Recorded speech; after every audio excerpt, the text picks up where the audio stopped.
Welcome to Audit the Audit, where we sort out the who and what and the right and wrong of police interactions. This episode covers video evidence, tampering, and witness identifications, and is brought to us by Vigilant Cam's channel. Be sure to check out the description below and give them the credit that they deserve. On June 3rd, 2022, Police Chief Anthony Alvarez of the Elmira Police Department was wearing plain clothes and driving in an unmarked vehicle in Elmira, New York, when he noticed that 30-year-old Isaiah Bowman Thomas and another individual were involved in an argument that he believed might become physical. Chief Alvarez pulled alongside the two individuals and asked Mr. Bowman Thomas if everything was okay. And Mr. Bowman Thomas allegedly challenged Chief Alvarez to a fight. Chief Alvarez then exited his vehicle, and Mr. Bowman Thomas allegedly continued to make aggressive movements toward Chief Alvarez. Chief Alvarez then noticed that Mr. Bowman Thomas was holding an open knife in hand and ordered him at gunpoint to drop the knife. Mr. Bowman Thomas eventually dropped the knife, and Chief Alvarez ordered him to the ground. Chief Alvarez was not wearing a body camera at the time of the incident, so the initial altercation with Mr. Bowman Thomas was not captured on body camera. However, backup officers arrived on the scene to assist with Mr. Bowman Thomas's arrest, and the interactions that followed were recorded on their body cameras. You want to treat the black people like watch this. All right, we're rolling on your side. Watch how you guys let me. Got a couple more knives. Yeah, I got one more knife. Where is it? I just showed you right here. All right. In my pocket. You don't feel that? It's all on camera. I will have your job.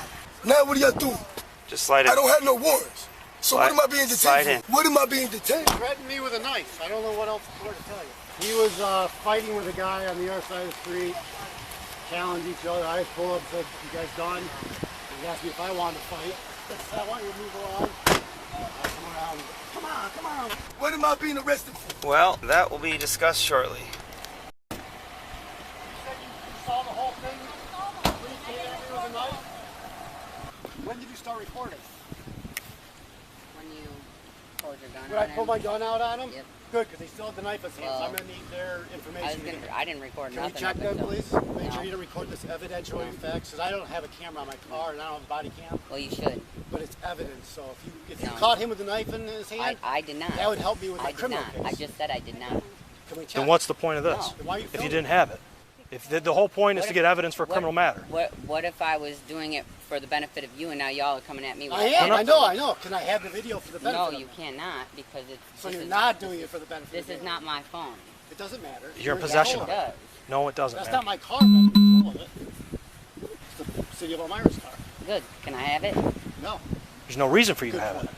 Touche. Chief Alvarez asks the witness if he can check the video on her phone to see what part of the altercation with Mr. Bowman Thomas she had recorded, and she refused. As we have discussed many times here on ATA, citizens are generally not obligated to assist officers with their investigations, and absent extenuating or so-called exigent circumstances, officers typically cannot seize evidence or even view data or video footage on an individual's cell phone without consent. However, officers and prosecutors may use procedural tools, such as warrants and subpoenas, to secure testimony and obtain evidence from witnesses. According to Section 690.05 of the New York Criminal Procedure Law, a local criminal court may issue a search warrant upon application of a police officer, a district attorney, or another public servant acting in the course of their official duties. The statute also states that, now quoting, "A search warrant is a court order and process directing a police officer to conduct a search of designated premises or of a designated vehicle or of a designated person for the purpose of seizing designated property or kinds of property, and to deliver any property so obtained to the court which issued the warrant." Additionally, Section 690.10 of the Criminal Procedure Law states that, quote, "Personal property is subject to seizure pursuant to a search warrant if there is reasonable cause to believe that it constitutes evidence or tends to demonstrate that an offense was committed in this state or another state." Likewise, under Section 610.10 of the New York Criminal Procedure Law, quote, "A person at liberty within the state may be required to attend a criminal court action or proceeding as a witness by the issuance and service upon him of a subpoena." As this statute explains, now quoting again, "A subpoena is a process of a court directing the person to whom it is addressed to attend and appear as a witness in a designated action or proceeding in such court."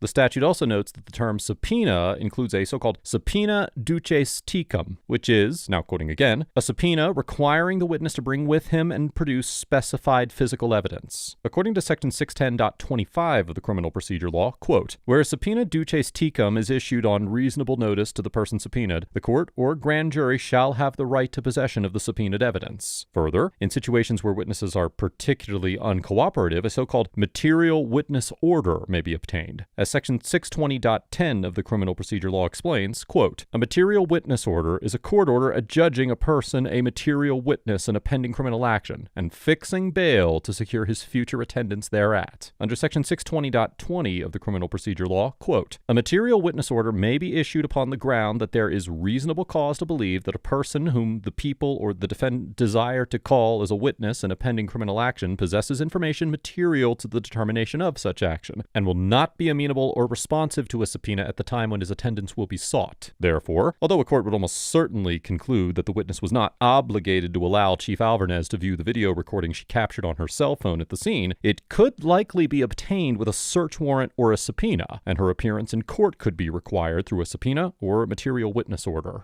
Anyway, so we're going to get your name because you're witnesses to this. I have That's to for all my right. UPR. No, you don't. I mean, my, No, you do not. not UPR, my use of No, you force do not. report. Yes, I do. So you're just out here just to be jerks and Can you harass please us, get the right? names? Yeah, like seriously. Like, this is ridiculous. We didn't do anything wrong or illegal, yet you guys are not even remotely Yo, neither cooperating did with us. I. But State.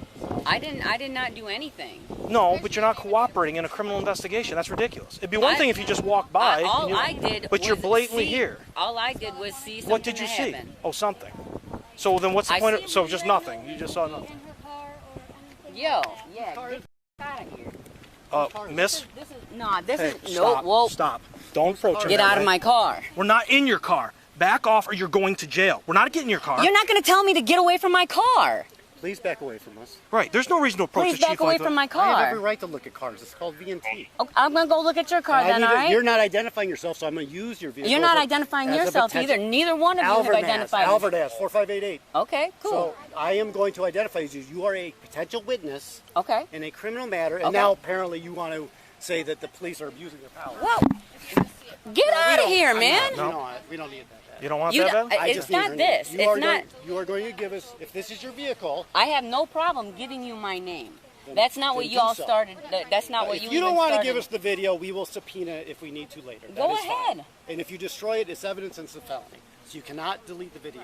Is that being It's recorded? not. It's Yes. not. It's not. If you delete the video, you are destroying evidence, which is a felony in New York State. Chief Alvarez warns the witness not to delete video from her cell phone, claiming that it would be a felony offense for her to do so. Under Section 215.40 of the New York Penal Law, a person is guilty of tampering with physical evidence, which is a Class E felony, quote, when, believing that certain physical evidence is about to be produced or used in an official proceeding or a prospective official proceeding, and intending to prevent such production or use, he suppresses it by any act of concealment, alteration, or destruction, or by employing force, intimidation, or deception against any person. Section 215.35 of the Penal Law further explains that, now quoting again, physical evidence means any article, object, document, record, or other thing of physical substance which is or is about to be produced or used as evidence in an official proceeding. And, now quoting again, official proceeding means any action or proceeding conducted by or before a legally constituted judicial, legislative, administrative, or other governmental agency or official in which evidence may properly be received. In the 1979 case of People versus Nicholas, the Appellate Division of the Supreme Court of New York determined that for an act to be considered tampering with physical evidence, it is not necessary for an official proceeding to have been initiated at the time of the act of concealment, alteration, or destruction. Rather, as the Criminal Court of the City of New York explained in the 1989 case of People versus Simon, quote, it is clear that the phrase official proceeding is not restricted to those proceedings which are actually pending at the moment that the evidence is allegedly tampered with, since the crime refers to both an existing or a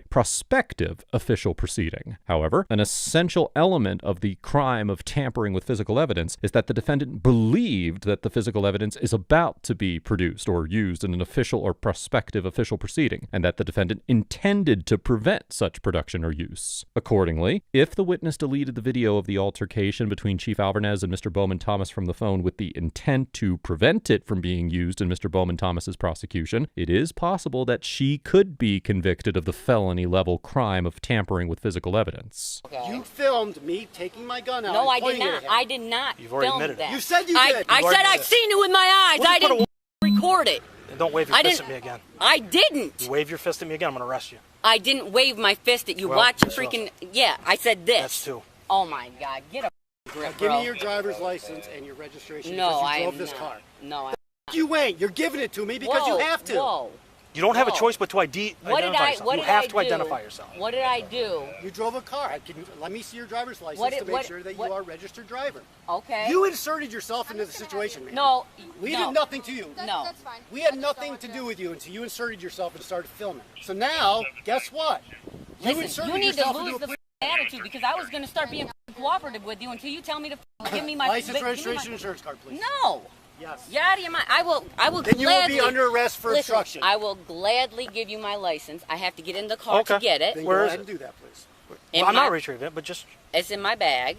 that black one right there. No, the one back there. Chief Alvarez claims that the witness must show her driver's license because she drove a vehicle, and that if she refuses to do so, she will be arrested for obstruction. Under Section 507 of the New York Vehicle and Traffic Law, quote, failure by a licensee to exhibit a license to any police officer shall be presumptive evidence that he is not duly licensed. Now, while some states make refusing to show a driver's license an independent crime or violation, as the U.S. District Court for the Eastern District of New York explained in the 2019 case of Morrison versus City of New York, quote, under New York law, it is not a crime or traffic violation to fail to produce a license upon demand. Further, even if New York law criminalized an individual's refusal to display their driver's license during a traffic stop, it is well established that an officer must have at least reasonable suspicion to demand to see a driver's license under such statutes. For instance, the Supreme Court concluded in the 1979 case of Delaware versus Prowse that stopping an automobile and detaining the driver in order to check his driver's license without at least reasonable suspicion of a legal infraction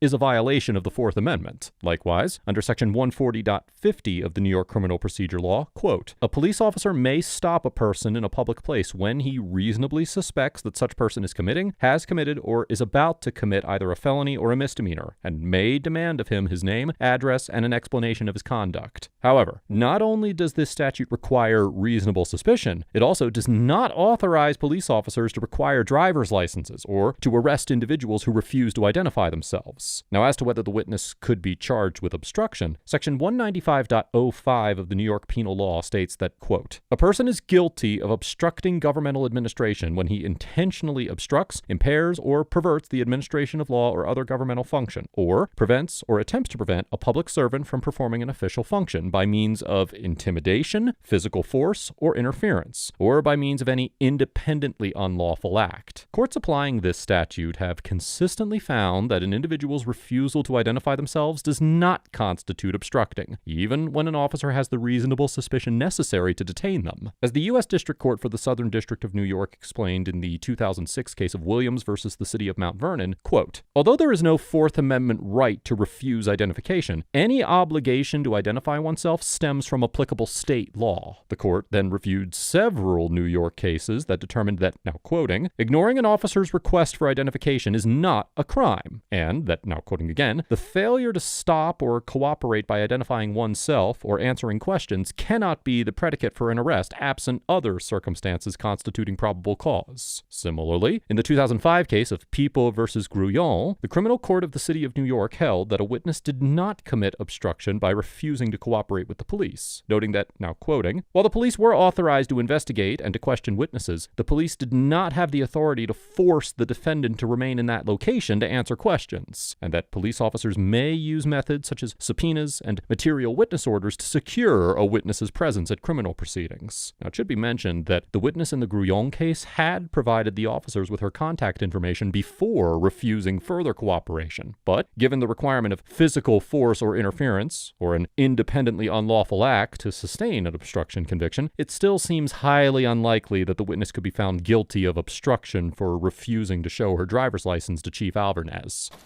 Oh, Jesus. You know that's a gift. This? That's a gift for my boyfriend. We'll give it back. It's just we're holding it for safety right now. That's fine with me. Okay, I can't get it. She should not be reaching into the car. She gave her permission to. We ain't doing nothing like y'all are thinking, so just For some reason, you want cooperating at the moment, right? Yeah. Sure. The sooner we get your ID, the sooner we leave. I'm working on Okay. it. I just got my bag up here. There you are, sir, ma'am, sirs. Sorry, Okay. that's a joke that I do have. Bad joke timing. Where are you living these days? Still. Since you guys were so interested in this, I'll give you a rundown of what was going on. You didn't talk to Comm Center about this? Not her yet. Additional subject for the chief's blotter. So, that is it. That's the extent of this. And I'm just curious why you wouldn't want to share that video to prove my case against somebody that was trying to get in fights with It wasn't that I Just didn't want add to share it. It was that you wanted to take my phone. You said you didn't have a certain part. I wanted Right, I to watch didn't the video to see what you had. But you didn't see him pacing back and forth and challenging me. I saw it. But not recorded. No, excuse me. I did not see that part of it. I commend y'all for the jobs that you do. But you also have to understand that there are grimy ones of y'all too. Right, I but was if we starting were to be- one of those grimy ones, Which, even though yes, we were talking, going back and forth with you, but what would stop us from just like blatantly doing something savage to get that far? We wouldn't. If the Well, chief not was enough one of those money. grimy ones, as you said, I'm using your term. If he was one of those grimy ones, just pointing guns at people, just out hurting people, I highly doubt he would just let you sit there and record. You know what I mean? you don't know that though. Well, I guess what I'm saying is police that are out committing violent felonies, the showing of a camera wouldn't stop it. It wouldn't stop a civilian No, like that. Right, but I'm not. You're going from one extreme to the other. There's those ones that are in between as well that are gonna push as far as they can absolutely push and possibly I see. push somebody over. You know what I mean? I see. And that's one extreme to the other. You know, So, I mean. Are we good? Are you Yeah, done? we're Okay. done. All right. Of course. Sorry about that. I forgot I had that there. You can keep it in there. Just you gotta understand, we're gonna just address as a potential threat. It doesn't make it illegal. No, we just yeah. take it out of the situation. Yep. And give it back to you just like I did. Yep. Good.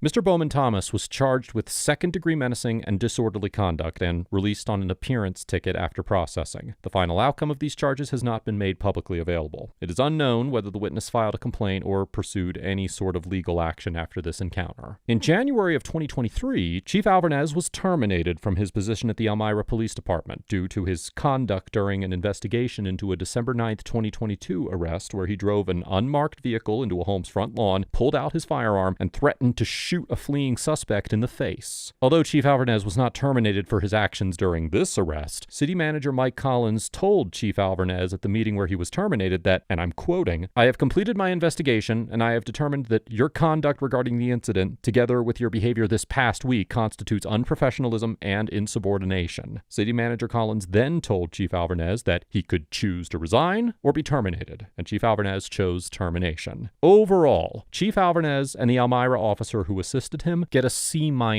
for maintaining an aggressive and hostile demeanor throughout the encounter, threatening to arrest a witness when they would not have had probable cause to do so, and demonstrating a fundamental misunderstanding of when police officers can demand to see a driver's license under New York law. Now, while I appreciate that the officers ultimately did not illegally seize the cell phone and demonstrated an appropriate level of respect for the protections the Fourth Amendment grants to personal property, on the whole, the encounter was unprofessional and likely infringed on the witness's Fourth Amendment right to be free from unreasonable seizures. I can understand why the officers were passionate about securing evidence that could be used against Mr. Bowman Thomas, but they needed to respect the fact that citizens are not required to assist them with their investigations, and accordingly should have taken a less abrasive tone with the witness instead of repeatedly threatening her with arrest to secure compliance. The witness gets a B, because while she was slightly physically and verbally aggressive with the officers at times, she largely maintained a firm but respectful demeanor and attempted to defend her constitutional rights at multiple points during the encounter. For instance, the witness successfully asserted her right not to show the cell phone video footage to the officers. And while it would not have been any sort of failure if she had chosen to share what she had recorded, she was well within her rights to choose not to. Additionally, although she was likely not legally obligated to provide the officers with her driver's license, there's nothing inherently wrong with a witness choosing to cooperate with the police. And given the fact that she was threatened with arrest, I cannot fault her for choosing to comply with the order. Based on her conversations with the officers, it seems likely that the witness chose to record the original altercation for Mr. Bowman Thomas's protection, and not to obtain evidence that the police could use against him. And although the officers were likely legally entitled to obtain the footage through the appropriate legal procedures, this encounter demonstrates the importance of officer demeanor in securing consent and cooperation from witnesses. Let us know if there is an interaction or legal topic that you would like us to discuss in the comments below. Thank you for watching, and don't forget to check out my second channel for even more police interaction content.